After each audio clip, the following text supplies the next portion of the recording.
धर्मांतरण के मास्टरमाइंड छांगुर बाबा से यूपी एटीएस की टीम पूछताछ कर रही है और पूछताछ में नित नए खुलासे हो रहे हैं। खुलासे ऐसे जिसे सुनकर किसी के भी होश उड़ जाएं। धर्मांतरण का रैकेट चलाने के लिए छांगुर पूरा नेटवर्क चला रहा था। देखिए रिपोर्ट में। एटीएस की पूछताछ में छांगुर बाबा पर नया खुलासा। धर्म परिवर्तन के लिए खिलाता था प्रतिबंधित पशु का मांस। युवतियों की टीम से दुष्कर्म के करवाता था फर्जी केस। धर्म परिवर्तन के लिए राजी होने पर देता था मोटी रकम। जलालुद्दीन उर्फ छांगुर बाबा यूपी एटीएस की रिमांड पर है और इस दौरान यूपी एटीएस की टीम छांगुर से धर्मांतरण के तमाम एंगल की पूछताछ कर रही है। जिस तरह से छांगुर और उसके गैंग के सदस्यों ने धर्मांतरण का जाल फैलाया था, उससे हर कोई हैरान है। यही वजह है कि एटीएस की पूछताछ में नित नए खुलासे हो रहे हैं। धर्मांतरण को लेकर कोड वर्ड से लेकर वो राज जो छांगुर पिछले कई सालों से आजमा रहा था, अब वो सामने आ रहे हैं। यूपी एटीएस अपनी रिमांड पर लगातार छांगुर बाबा से अब तक अपनी पूछताछ कर रही है और इस पूछताछ में अब अहम खुलासे भी होना शुरू हो गए। करीब 40 देशों में 20,000 शागिर्दों की फौज भी छांगुर बाबा के पास थी और इन शागिर्दों की फौज में उसने एक महिलाओं की टीम भी बना रखी थी जो ज़रूरत पड़ने पर किसी पर भी दुष्कर्म का आरोप लगा करके उसकी परेशानियां बढ़ा देती थी।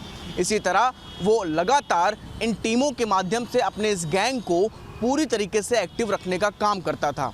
धर्मांतरण के लिए खास तौर से महिलाएं लोगों के पास जाती थीं और अपने अपने तरीके से उन पर दबाव बनाने का प्रयास करती थीं।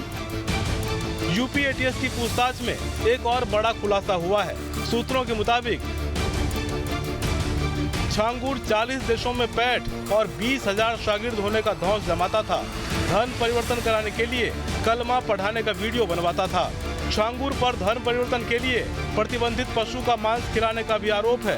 ताकत दिखाने के लिए वो फर्जी मुकदमे दर्ज कराने के साथ धमकी भी देता था। दुष्कर्म के आरोपों में फंसाने के लिए युवतियों की टीम बना रखी थी। युवतियां इशारा मिलते ही दुष्कर्म के आरोप में केस दर्ज करा देती थी।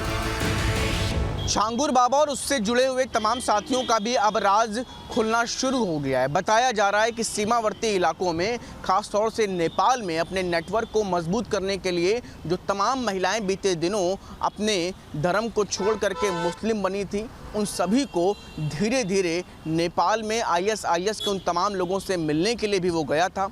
यहीं से वो पाकिस्तान भी जाना चाहता था, लेकिन सुरक्षा कारणों से ये सब कुछ संभव नहीं हो पाया।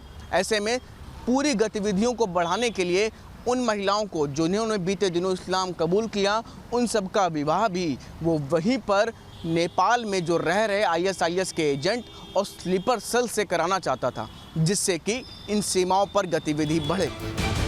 सूत्रों के मुताबिक धर्मांतरण नहीं करने वालों को सबक सिखाने के लिए छांगुर प्रशासनिक मशीनरी का भी दुरुपयोग करता था और धर्म परिवर्तन के लिए राजी होने पर धर्मांतरण करने वालों को मोटी रकम भी देता था। छांगुर औरंगजेब को आदर्श मानता था, उससे जुड़ी पुस्तकों को भी पढ़ता था। फंड को सुरक्षित रखने के लिए छांगुर ने ट्रस्ट बना रखा था। इसके साथ ही साथ ये भी बताया जा रहा है कि औरंगजेब को काफ़ी ज़्यादा छांगुर बाबा मानता था, उससे संबंधित तमाम किताबों को भी पढ़ा करता था।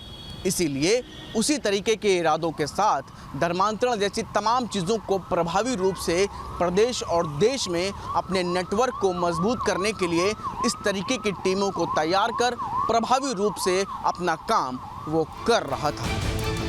छांगुर बाबा को लेकर लगातार खुलासे हो रहे हैं। वहीं औरैया जनपद के अजीतमल कोतवाली क्षेत्र में रहने वाली युवती ने जलालुद्दीन उर्फ छांगुर के शागिर्द की पूरी दास्तां बताई, जो हिंदू बनकर युवती की मां से मिला और युवती के शराबी पिता की शराब चुराने के नाम पर युवती और उसकी मां को अपने साथ ले गया। युवक ने पीड़ित युवती से जबरन निकाह किया। जब युवती को हकीकत की जानकारी हुई तो 3 महीने बाद युवती छांगुर के शागिर्द के चंगुल से भाग निकली और घर जाकर परिजनों को अपनी पूरी दास्तां बताई। पीड़ित युवती के मुताबिक छांगुर बाबा के शागिर्दों के समाजवादी पार्टी से भी संबंध थे और वो छांगुर बाबा से भारत को इस्लामिक देश बनाने को लेकर वीडियो कॉल पर बात करता था। कानपुर जा रही थी मैं अपने मायके, वहीं पे सलमा नाम का लड़का मिला था उनको, और मम्मी परेशान थी तो उसने कहा कि हम तुम्हारे पति की शराब छुड़वा देंगे, एक बाबा हैं छांगुर के। तभी हम 2019 में बाबा से मिलने गए थे लखनऊ। बाबा ने ताबीज़ भी दी थी हमें और दुआ भी पड़ी थी। उसके बाद हम अपने घर पे आ गए। और रुद्र शर्मा का असली नाम मेराज अंसारी था और उसकी दोनों बहन भी मेरे घर पे आती जाती थी। 5 साल से वो लोग मेरे घर पे आ रहे हैं नाम बदल के। उसके पास आधार कार्ड भी था रुद्र शर्मा नाम से। 2024 में रुद्र मेरे घर पे आया। उसने कहा कि कानपुर में बाबा आए हैं, उनसे मिल लो चल के। वो मुझे फतेहपुर मस्जिद में लेके गया। वहाँ पे मेरे साथ ज़बरदस्ती निकाह किया। वहाँ पे तब मुझे पता चला उसका नाम मेराज अंसारी है। उसने 3 महीने तक हमें अपने घर पे कैद करके रखा और मस्जिद में वीडियो कॉल पे छांगुर पीर बाबा भी थे। उन्होंने मेरा नाम जैनब रखा था। यूपी एटीएस अपनी रिमांड पर लगातार छांगुर बाबा से अब तक अपनी पूछताछ कर रही है और इस पूछताछ में अब अहम खुलासे भी होना शुरू हो गए। करीब 40 देशों में 20,000 शागिर्दों की फौज भी छांगुर बाबा के पास थी और इन शागिर्दों की फौज में उसने एक महिलाओं की टीम भी बना रखी थी जो ज़रूरत पड़ने पर किसी पर भी दुष्कर्म का आरोप लगा करके उसकी परेशानियां बढ़ा देती थी।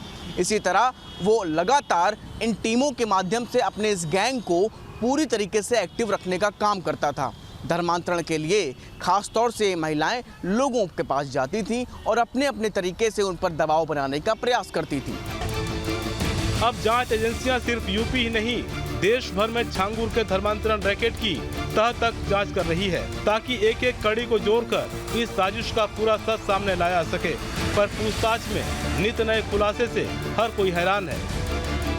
इतना ही नहीं, 65 किलोमीटर मात्र की दूरी इस रेंज में रहती थी, लिहाजा इस पूरी गतिविधि को अपने उन तमाम लक्ष्यों में वो शामिल करना चाहता था जिससे कि इस पूरे नेटवर्क को मजबूत किया जा सके।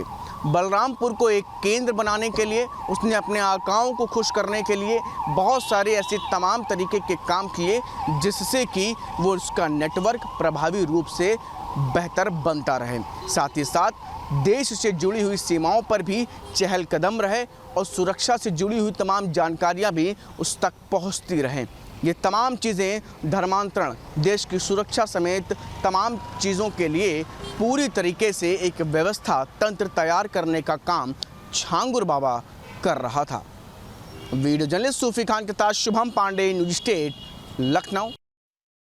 जहां भक्ति है हर शब्द में, कथाओं में छुपे हैं दिव्य रहस्य और ज्योतिष देता है जीवन को दिशा। धर्म से जुड़ी हर बातों को जानने के लिए हमारे चैनल स्तुति को सब्सक्राइब करें। चैनल पर जाने के लिए इस लिंक पर क्लिक करें।